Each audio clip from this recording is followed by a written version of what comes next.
Thank you for that report, Grace Nganga. Now, questions are abound over the cooperation agreement signed between the national government and the Nairobi City County. Legal experts are questioning the legality of the deal, with some saying it did not meet the threshold of public participation and that it was an affront on the Constitution. Ian Keitani spoke to some legal experts, and here is his report.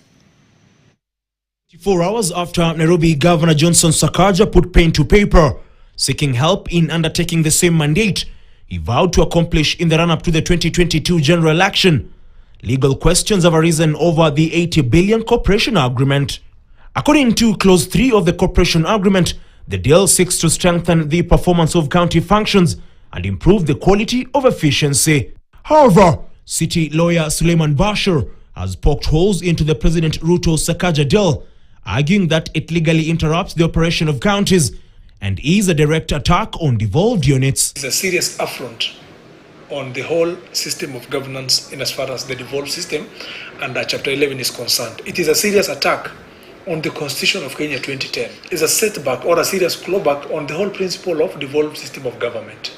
That particular devolved governance seems to be under serious attack by this particular model proposed by the President and the current governor of Nairobi County. With public participation being the cornerstone of the Constitution, the deal has come under sharp scrutiny for failure to meet key requirements before the signing of the deal. According to Clause 6 of the cooperation agreement, the Nairobi City County Assembly is expected to spearhead the public participation before tabling a report on the same on the floor of the House, a process that has been deemed a sham and a violation of the Constitution. A specific formality that they're going to call within their lens, what they're going to regard as a public participation exercise is going to follow.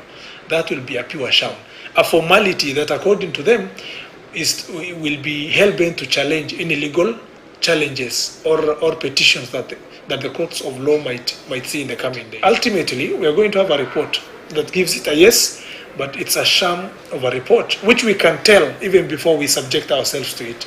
It's a report that we can know the end of it. It's a report that's already predetermined. This is the second time in 6 years that Nairobians have been subjected to such sins, following the agreement between former President Uhuru Kenyatta and former Governor Mike Sonko, a pact that saw the NMS take over operations of the city county. 6 years after that pact, experts and legal minds insist that the Ruto-Sakaja deal is akin to the 2020 NMS pact. I think it is similar, except this one is done a little bit more brilliantly.